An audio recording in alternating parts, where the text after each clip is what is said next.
So there's something that I want to talk about because in the current economy, in the current marketplace, what's going on here is foreclosures, and they truly are everywhere. There's no shortage of foreclosures. I was driving down the street and I saw this. It says, someday we'll foreclose on your home. Open a home equity account today. Actually, this is what you see when you drive down the street. Bank-owned, price reduced. And this isn't just residential. This is also commercial. Well, of course, residential, you'll see these signs, but commercial, typically they won't have these signs out, but you get the message. The message is that bank-owned, price-reduced properties are all over the internet. And this is just a screenshot of LoopNet, and all I did was put in the key search term, bank-owned, which we're going to be covering later today and tomorrow. But you can see all these bank-owns that pop up. There's no shortage of bank-owned, and look at the price points, $295, $684, $739, $900. So when we go on the internet live in a little bit, you're going to see how much property is actually out there. And it's not about mining through those diamonds either. It's more so about using not a three-legged stool, follow my analogy, using all the key identifiers to find the right deals. Follow? So when you go ahead and use all the key identifiers to find the right deal, you're going to find super sweet deals. And as you know, this business can be done anywhere. West Coast, East Coast, anywhere in between, up in Canada, in multiple countries. You can do this business anywhere. So make note on this because there's some key players, and then there's also 5 key players and 5 things that you must know before you could ever put forth a realistic bona fide offer. And it's knowledge that you must digest, so make sure that you take good notes. The first one are brokers because they help facilitate deals, and we use them when we sell if we ever decide to sell. So brokers are number one. They're part of the team. Second person on the team is an actual real estate attorney. That's going to be a commercial real estate attorney. We use those to draft contracts and agreements. All right? Don't be afraid of the attorneys. They're people just like you, and they are, for the most part, knowledgeable professionals about the industry. Just make sure that you're dealing with one and you're not putting down big, huge deposits or retainers. That's not what it's about.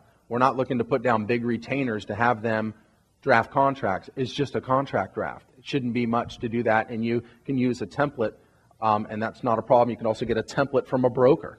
And the broker that's housing the deal, just as the Texas deal, he's the one who sent me the contract. I take the contract, I hand it to an attorney in the same state that the property is located in, write that down. They review it for me quickly and add any additional language that I might want in there. Appraisers, and this is MAI, Member Appraisal Institute, all right? And they kind of have a badge. It's pretty cool because they're not literally a badge, but they have a special license to be a Member Appraisal Institute. Why do you think they have that? I'll tell you. If you just get a normal appraisal from a normal appraiser, a lot of times that appraisal could get one of these, slide of the hand, and then all of a sudden the values are inflated. Lenders and sellers love MAI. A lot of times lenders will only deal with MAI. Usually they'll only deal with MAI. And they're going to want to order their own appraisal as well. And the reason being is these people went through extensive training to get this so-called degree or license, and they're not going to jeopardize that to have one seller try to pay them off and fluff the appraisal.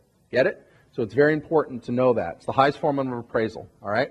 Now here, number 4 is engineers. They draw up conceptual plans, give you scope of work, all right, and timeline, meet with city officials and walk through the process. That's not the best use of your time. Ask me how I know that. You do not want to go and sit in city planning zoning meetings. Les, you've done that, correct? Yeah? How many times did you fall asleep? Brutal, he says. Yeah, it truly is. So that's what engineers do. And you don't want to bring in out-of-state engineers. Write that down. Don't bring in out-of-state engineers. You want to work with local engineers. And if you're going to be doing deals with me and doing the heavy lifting, it's all done for you. Here, project managers. They oversee your project to make sure everything goes smooth. Some of you might want to be a project manager on your project. That necessarily doesn't mean that you go move to that state where the project's located in and keep your eye on it all the time. It means that you help facilitate the deal. You oversee the professionals. You make sure that they're doing what they're supposed to be doing. All right? That's really important. So those are the 5 key players on the team. Now here's 5 things that you must know. I'm going to walk through each and every one of them. So, don't give yourself a hand cramp writing this down. All right? 5 things you must know on any type of property to determine if you want to know more. Number 1 is going to be the as-is value. You got to know what it's worth as is, where's in its current state and its current condition. Number 2, ARV and ADV. Those abbreviations stand for after repaired value and after developed value. Again, I'm going to walk through each and every one of these. Asking price, that's a no-brainer. You want to know what they're asking. Loan, yeah, you need to know the loan balance. It's going to determine how you move forward and present an offer. And then also the repairs. Is it a light fixer? Is it a property with a lien on it? Right? We know what to look for and what to stay away from.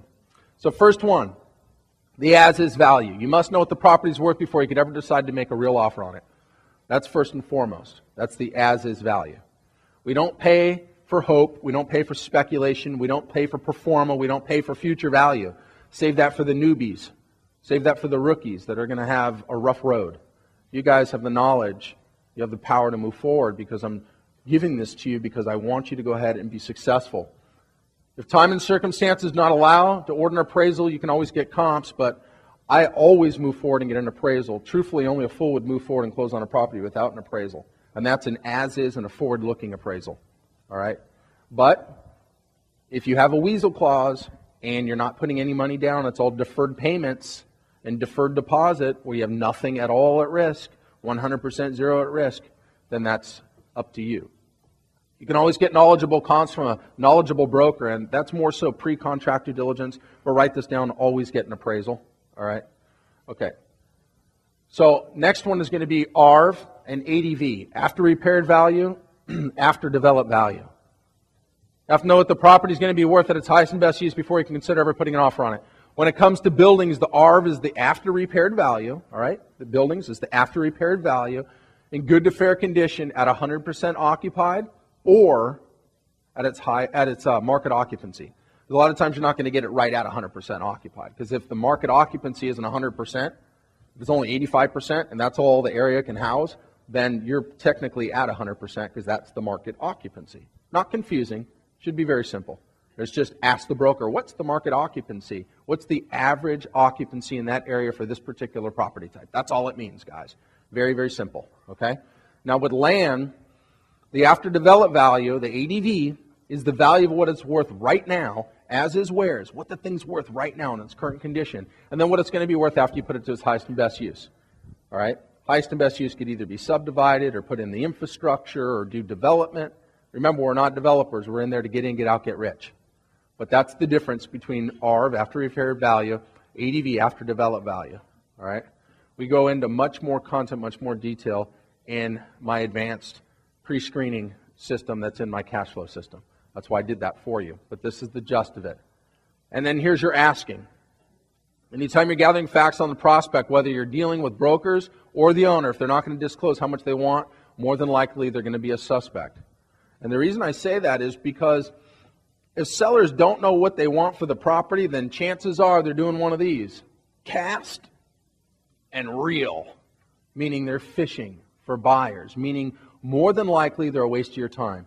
More than likely they're looking for a fish to reel in at retail price. That's not what we're doing, okay?